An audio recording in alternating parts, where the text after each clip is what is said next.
Ito guys, ngayon ito nakapalit ni Gadiya o tawag niya eh. Ba't siya tawag ni sa inyo ha? Hindi ba? Isdang gagmay sa mo. Kaya, ni isdang gagmay, may gitawag og turnos ni sa mo. Dayon, ang proportion ay sa asin kay 1/3 daw. So, kung buha pa ni panagapin sa lilo, ada sa bangiro. So, lilo. So, madali yan. Ang, yan. Ini nga isda ako ni ibutang sa laon sa nako. Dahil ako.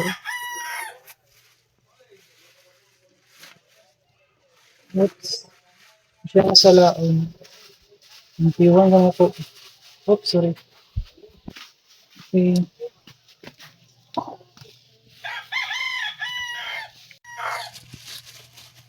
Pagulok pa.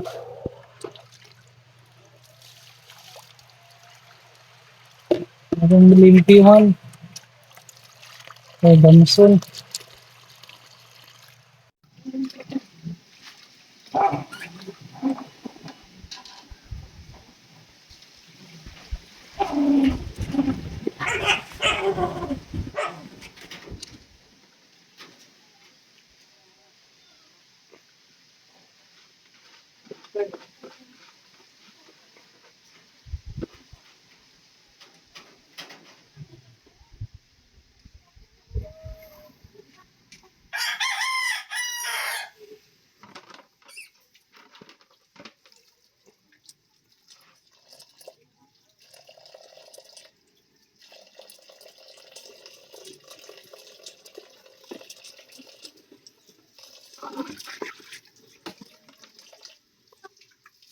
Mayo ano?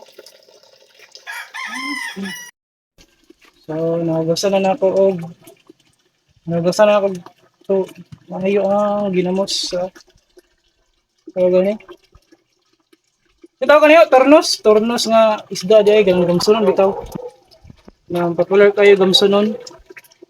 Mano siya nga isda turnos.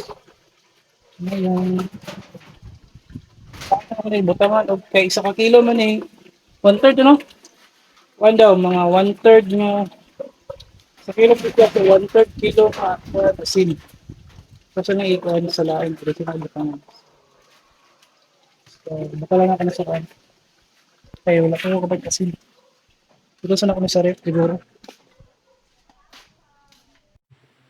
So naamay diri isa ka kilo nga isdang gagmay o turnos.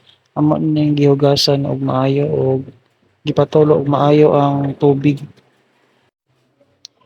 Og napud tay balig 1/3 sa kilo nga asin mao'y sagol ato diri sa gipatulo nga o gipasala nga isda para wala gyud tubig.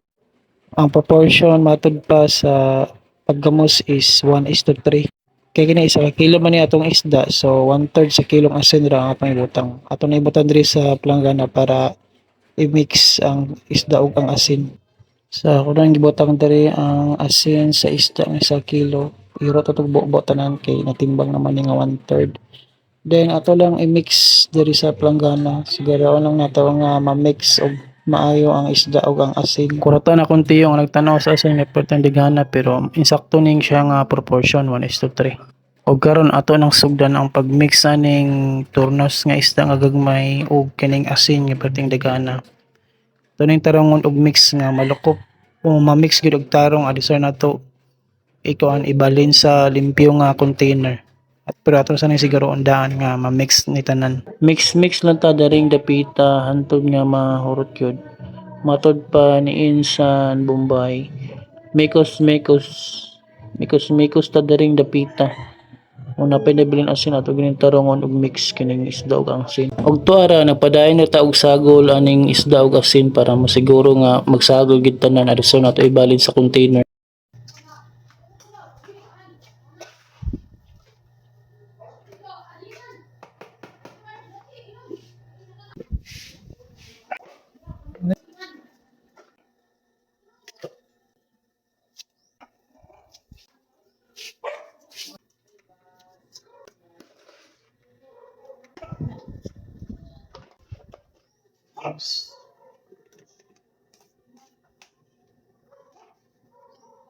Okay. Ano ni siya ang ginamos. Antong ma-ferment. Pila ka adlaw ni? Ay mo kuan. Ang proportion is asin kay 1:3 man. Yung 2 kilo nga isda, 1 kilong asin. Yung kini 1 kilo man nga isda, so 1/3 kilo. Ginamos sa asin sa ginamos kay. So 1 month pa yung makan.